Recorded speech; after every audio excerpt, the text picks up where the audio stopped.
Alright guys, Subscriber here again today, and I want to talk through a fair few things that we hadn't really got a chance to discuss given I've been away for a few days. Firstly, let's talk about Simp the Sick joke and the Pro League. Someone commented on yesterday's video, I forget exactly who, my apologies, that it's possible that Simp wouldn't even make it to the league, so that situation has now been resolved. We can get into that into the coming seconds, and also I want to talk about the potential thermal gentleman's agreement, which I'm pretty sure we saw last week and I was talking about a while ago as well, and in my opinion, while it probably improves the quality of the meta, at least for the spectator standpoint, towards the end of the video we will likely go through some predictions for this week of the Pro League, and as always leave all your thoughts down in the comment section below. So if you guys enjoy, subscribe if you are new, as always I would greatly appreciate it, and let's hop right into it here. So this was the tweet that very excellent subscriber in the comment section below was mentioning, yeah, Simp says chalk it up, and I think he missed his flight or something like that,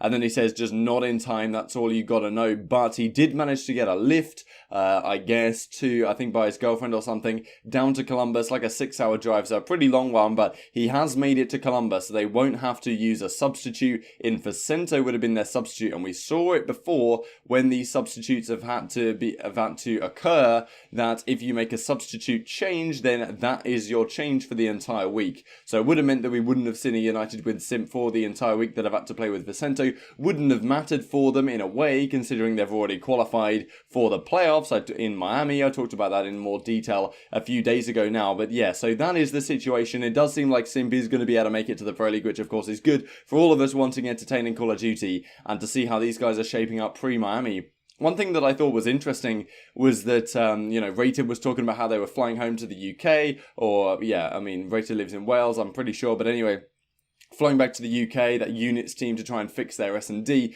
I thought it was interesting that they'll be flying out to Miami in a couple of weeks' time, and they will play potentially just one series, because they're going to go into the play-in on Friday, and it's only single elim. So if they lose their first series, whoever they'll end up playing, they literally just play one series and have to fly home again, which is pretty crazy, but I guess that is how it is, and I suppose you could say that, well, they should have just qualified for playoffs, which is fair enough.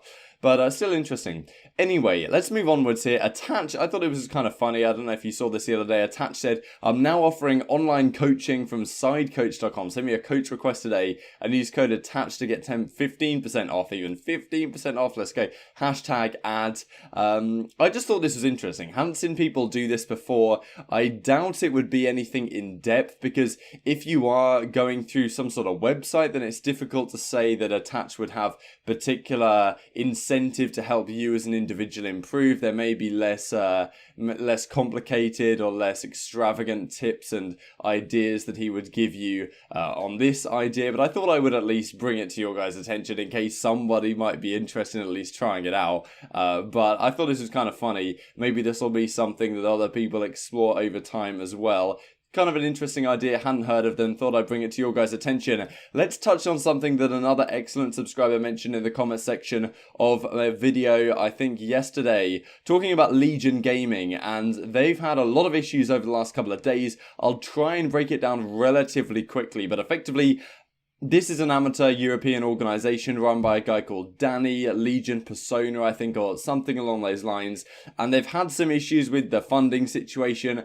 Pre-London, they were sending 2 teams to London, Legion Gaming and Legion Nation. When they went to London, the CEO, the Danny guy, he said that he was scammed by some Japanese company. They couldn't get the funding. A couple of the players that were on the team, including Louis CM, who's a pretty well-known European amateur player, they put together some money to make sure they could get to London, and then similar things have happened lately, and pretty much there was some Battlefield player who was owed like £1,000 for a flight, and then some other Fortnite guy said that he was owed a little bit of money, and then pretty much everyone associated with the organisation realised that, hang on, like, I'm owed somewhere between 50 and 500 quid, where's my money? And everyone realised that no one had started to be paid back, and then it all kind of collapsed a couple of days ago. The guy has disappeared off the face of the earth on Twitter. Supposedly he said he might be trying to pay some of the money back, but another classic situation from the amateur scene, and the guy, Legion Persona, his Twitter is now deleted, so I can't click on it or anything like that. Supposedly he might be trying to pay the money back, but I think he said that before,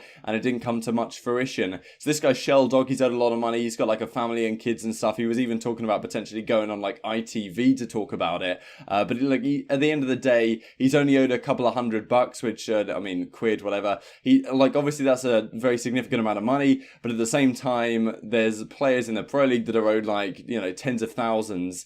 And it's just esports at the end of the day. These things happen, unfortunately.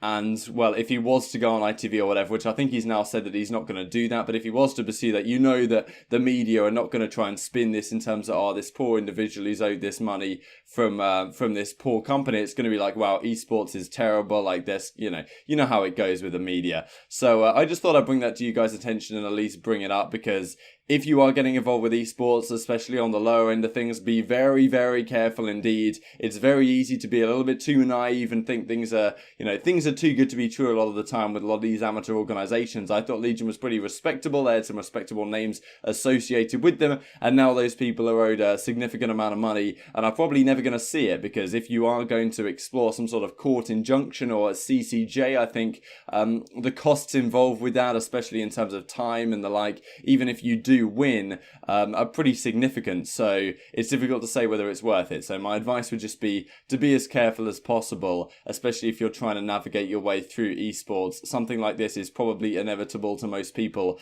So let's move onwards here. They talk about, CWL Intel Crone, this Intel account says that potential open bracket team for fellow Proto Mosh, Apox and Exceed, but I did want to talk about that I don't think this is the case anymore, because we have this from Tommy just yesterday. CWL 1K tournament with Chino, Exceed, Proto and Byron Linney. So this apparently, Tommy, is going to be his team for Miami. He said he was going to be teaming with Chino and Linney, who is a guy who I think was on Fierce Esports at Anaheim. And of course, Chino is a kind of cool scenario, and they need a couple of cracked out SMG players. I think that honestly, Proto's a pretty damn good pick in terms of that regard. Like, he is cracked out of his mind. There's no denial about that. And then this Exceed guy just turned 18, currently the substitute, I think, for Midnight or something like that. They've got him on the payroll, or maybe he's not even getting paid. I don't know how it works, but effectively, yeah. So this could be the potential team. So I'm pretty sure that Felony team is not going to be accurate, but we'll have to see how that goes in coming days. Then we have the following from Encrypted Gaming presenting. It doesn't even have a G on the end. How pathetic is that?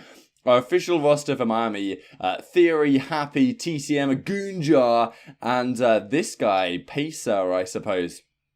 Sounds pretty interesting. Thought I'd bring it to your guys' attention at the very least. Then we have Vodafone Giants, this from Sukri, and it's a really difficult situation for Yakko, because he was meant to go onto this Heretics team and ended up not working out because they wanted a lot of money, and then Sukri, the guy who was dropped off Heretics for Vortex, is now coming into Giants. So pretty much a difficult situation, but Yakko is now completely out the door, which is unfortunate at best. So let's talk about this Thermal situation then. Neslo tweets this yesterday. Is Thermal G8 on the sniper or just ICR? Porter says, depends on the team. For us, it's both. Now, interestingly, behind the scenes at Anaheim, they were talking about how they didn't really want the Thermal G8, but a lot of people were saying that we kind of would want it, gone. And then just a couple of days after Anaheim, it seems like that is going to be the case, and Thermal is out the door. Wasn't really used last week. In my opinion, it makes the gameplay a lot better in terms of how it looks. For a spectator standpoint, I would say the Thermal on the ICR is not fun to watch. I think the Thermal Sniper is fine, but the Thermal ICR, I don't mind that in theory being used on, say, Hacienda in the water, for example, trying to take long-range gunfights, but the fact that it had kind of prevailed into the general play, and you could see it on Gridlock a lot of the time, and it really made the ICR a dominant force on a lot of maps, and especially because of the really wide view model you had, so you could aim with it, but also you could see a hell of a lot with the Thermal, which is kind of rare for Thermals in the past. They used to be kind of awkward. So yes, it does seem like it's been gentleman's agreemented. Of course, there's a lot of GAs already, so I guess this isn't necessarily the biggest deal, and with the hit scan coming into play, some people are saying maybe some of the pistols are too strong, and definitely possible. I talked about that a little bit more yesterday, but yes, difficult to say. I think that on the ICR, the Thermal being gone is kind of good for a spectator standpoint, and I think makes the competitive play better, because it means we should see less ICRs on the whole. Probably will be seeing more like 2x scopes on Gridlock especially, which we have been seeing lately, which I think are kind of cool to see anyway. Thermal on the Sniper, I don't really see why that should be necessarily G8, but it does seem that it's pretty much guaranteed that the ICR Thermal will not be seen anytime soon. And, well, I mean, I'm interested to hear your thoughts in the comment section below on this. We've had a lot of gentlemen's agreements already this season, so I guess this isn't the biggest deal, but at the same time, it's still a change to the meta, so I'll be interested to hear where you guys think that's good or bad in terms of for the spectator standpoint. And I think if the pros go along with it, there probably isn't too many issues in theory. So this is the hot mic lineup for tonight. Just going to be a few hours from when this video goes live. Priestahh, Havoc, Dens, of course, with Maven alongside them. And here we go. The matches for this week. So these are the current standings. Someone mentioned yesterday why Splice are locked in when Elevate and Envy could like tie up with them theoretically if either team went 4-0. The reason is because Splice leads the head-to-head against both Elevate and Envy in terms of map count. So regardless of what happens, Splice are definitely locked in, and Heretics are almost certain to be locked in as well. So pretty much the only interesting storyline for this next week is gonna be this 4th place really playoff between Reciprocity and Midnight, because it's pretty much guaranteed, at least in theory, that Heretics should be able to make it. It's possible they wouldn't, to be honest. It's still possible that one of Elevate and Envy, more likely Envy, can make it in instead of Heretics, but I would suggest unlikely. So I think these should be kind of set. And then, of course, Gen.G are basically guaranteed to make it. They'd have to lose every single series, I think, in order to not make it. And then it's basically between Reciprocity and Midnight for this 4th place spot. So let's have a look through their matches here. Reciprocity and Midnight are both playing the same teams, just in different orders. So Midnight start off kind of easy with Elevate in terms of how hard the other matches are going to be. Then they go through Heretics, then they go to E-United, and then to Envy. And Reciprocity have, of course, the same matches, but in a different order. So they start off tough with E-United and Envy, at least in theory. I don't know how good Envy's actually going to be. Of course, they've got that new gunless team now. And then they have Heretics and Elevate to finish off the week. So difficult matches for both teams. There's no denying that, but whoever gets the better of more of their matches here will end up taking that 4th place spot, which of course is going to be very, very crucial, as we talked about a few days ago. So let's go through some predictions here very briefly. Probably Midnight I'm going to favour over Elevate. They've both got new teams. Elevate have now got Believe and Lacefield in the team alongside Emery's, Profizi and Whalers. And then Midnight is a new team as well. They've got Royalty and Zaptius, which is a really strange team in my opinion. And they, they've got Frosty in as well.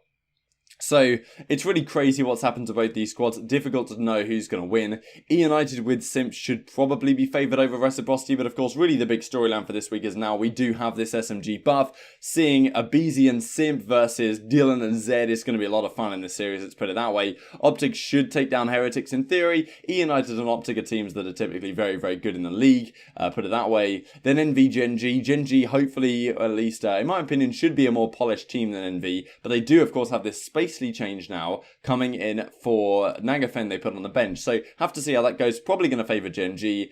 Probably going to favour Heretics, OpTic, Reciprocity, E-United. And to close things out for the last couple of days, probably Gen.G, Rec, E-United, OpTic, and then Rec.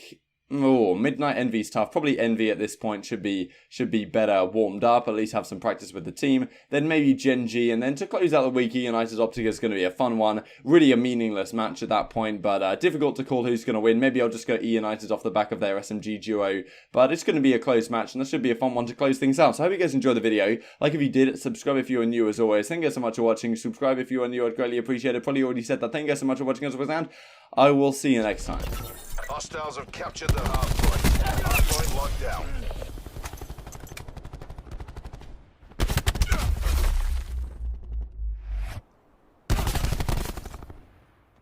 Contesting hard point. We're taking the lead. Hard point contested. Mission clock is running down. We've lost the hard point. We've lost control. Hard point contested. We've taken control. Another day, another dollar.